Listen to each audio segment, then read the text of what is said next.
आज हम लोग आइडियल गैस लॉज का तीसरा लॉ पढ़ने वाले हैं जिसका नाम है गे-लुसेक्स लॉ। ठीक है, दो लॉ हम लोग पढ़ चुके हैं, तो ये तीसरा लॉ है। इसके बाद एक और लॉ बचेगा, एवोगाड्रो लॉ। तो दोनों आज हम लोग इसी लेक्चर में ख़त्म कर लेंगे, गे-लुसेक्स लॉ भी और एवोगाड्रो लॉ भी।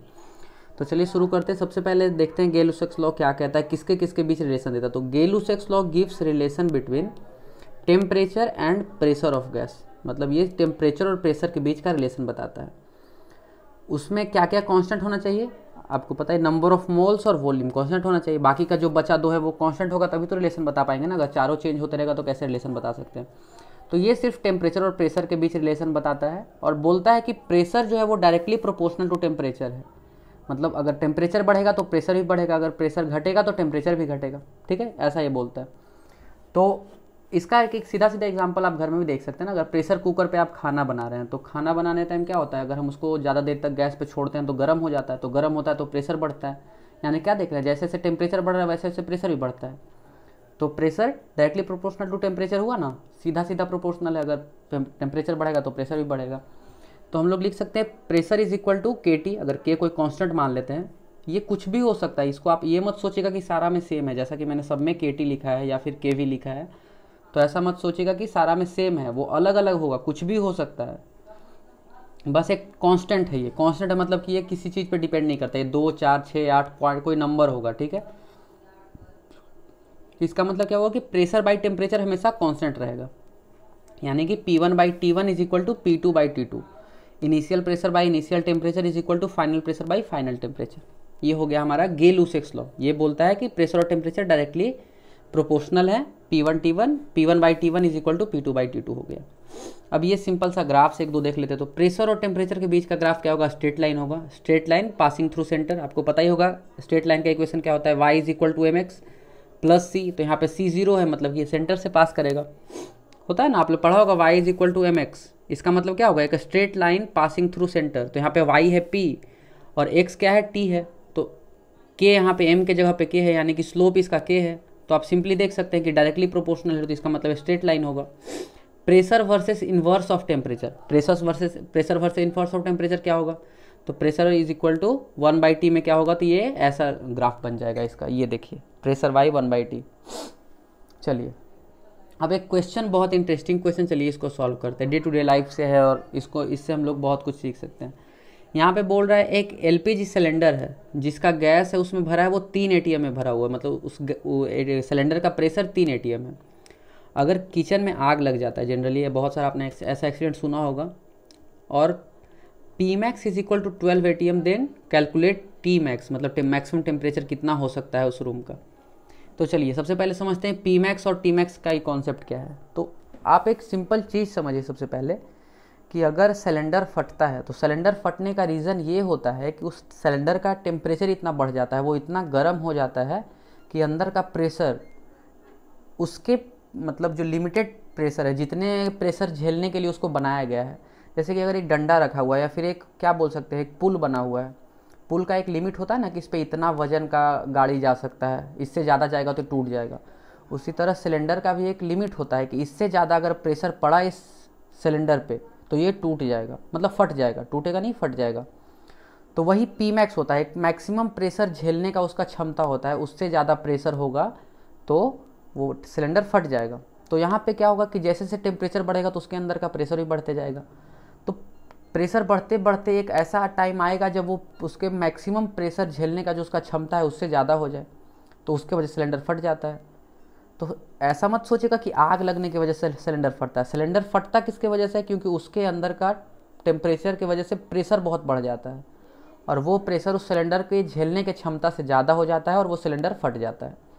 तो चलिए ये तो हुआ हमारा थ्योरेटिकल बात जो समझने के लिए था। अब हम इसको क्वेश्चन सॉल्व करते हैं। क्वेश्चन तो कुछ भी नहीं है, सॉल्व करना बहुत ईजी है।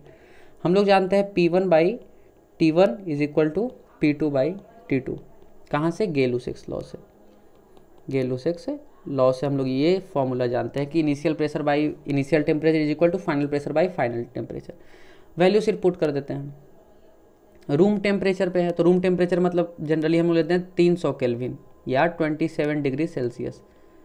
ठीक है, क्योंकि कुछ दिया नहीं है तो हम लोग क्या लेते हैं, जनरली रूम टेम्परेचर ही लेते हैं।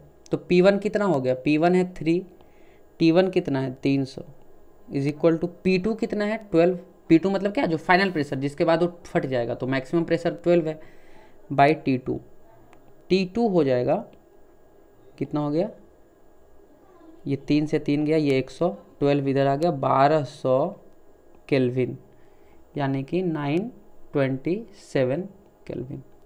तो ये हो गया हमारा टेम्परेचर मैक्स, इतना से 927 डिग्री सेल्सियस ना, ये तो केल्विन में 1200 डिग्री सेल्सियस। तो अगर 927 डिग्री सेल्सियस से जैसे ही टेम्परेचर बढ़ा रूम का, तो वो सिलेंडर फट जाएगा। तो जनरली हर सिलेंडर को इतना स्ट्रॉन्ग बनाया जाता है कि वो जनरली जो मतलब आग लगने की वजह से गर्मी पैदा हो, उससे ज़्यादा प्रेशर झेल पाए। बट आप लोग सभी जानते हैं डिफेक्ट हर जगह होता है। आप जब इंजीनियरिंग में जाइएगा या आगे जाइएगा तो आपको पता चलेगा बहुत सारा डिफेक्ट होता है हर चीज़ में। तो सिलेंडर हर जगह से कमज़ोर नहीं होता है, कोई एक पॉइंट पे कमजोरी होता है जिसके वजह से वो सिलेंडर फट जाता है। तो ये हो गया हमारा गेलुसेक्स लॉ यहाँ पे कंप्लीट। अब चलिए आगे देखते हैं एवोगाड्रो लॉ। एवोगाड्रो लॉ कुछ नहीं है, सिंपल सा है, ये सिर्फ बोलता है number of moles and volume of gas के बीच का रिलेशन बताता है। नंबर ऑफ मोल्स और वॉल्यूम, ये बहुत ही सिंपल है, इतना सिंपल आप इसको खुद सोच के देख सकते हैं। ये बोलता है कि volume of gas is directly proportional to number of moles of gas. Simple सा चीज़ है ना, अगर हम किसी चीज़ का मात्रा बढ़ाएंगे तो उसका वॉल्यूम तो बढ़ेगा ही ना। अगर आप पानी है, पानी में और 10 लीटर पानी डाल दीजिए तो वॉल्यूम अपने आप बढ़ जाएगा। तो यहाँ पे बोल रहा है नंबर ऑफ मोल्स और वॉल्यूम डायरेक्टली प्रोपोर्शनल होता है। नंबर ऑफ मोल्स बढ़ेगा मतलब अमाउंट बढ़ेगा तो उसका वॉल्यूम भी बढ़ेगा। तो नॉर्मल सा सोचने वाला चीज़ है, कुछ ज़्यादा था नहीं, बट अब उस टाइम का इनका लॉ था तो नाम आ गया कि एवोगाड्रो का ये लॉ है। Volume is directly proportional to number of moles या volume is equal to Kn। तो initial volume by initial number of moles is equal to constant हो जाता है, तो V1N1 is equal to V2N2 हो जाएगा। सिंपल सा है, कुछ भी बहुत ज़्यादा कॉम्प्लिकेटेड एवोगाड्रो लॉ में है नहीं कि हम लोग को बहुत ज़्यादा सोचना पड़ेगा। तो ये क्या होता है, सिंपली रिलेशन देता है नंबर ऑफ मोल्स और वॉल्यूम ऑफ गैस के बीच, और बोलता है कि volume of gas directly proportional to number of moles होता है।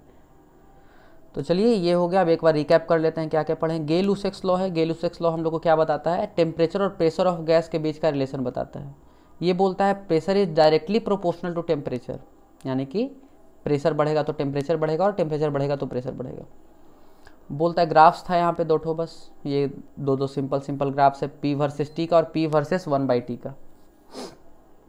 और ये मैंने एक न्यूमेरिकल करवाया जिसमें मैं आपको एक और बात भी बताया कि कैसे करके कोई गैस सिलेंडर क्यों फटता है और फटने का रीज़न क्या होता है जनरली।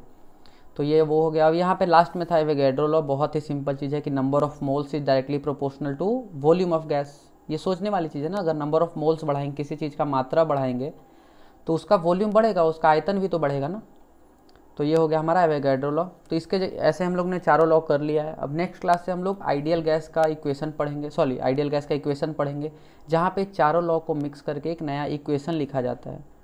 ये जो चारों लॉ हम लोग पढ़े हैं उन सबको बॉयल्स लॉ पढ़े हैं हम लोग चार्ल्स लॉ पढ़े हैं, गे-लुसेक्स लॉ, एवोगाड्रो लॉ, चारों लॉ पढ़े हैं। इन चारों को मिला करके एक इक्वेशन क्रिएट होता है, उसी को हम लोग आइडियल गैस इक्वेशन कहते हैं, जो कि हर आइडियल गैस को मानना पड़ता है, हर आइडियल गैस फॉलो करता है उसको। तो चलिए आज के लिए इतना ही रखते हैं। कोई डाउट है तो आप कमेंट सेक्शन में पूछ सकते हैं।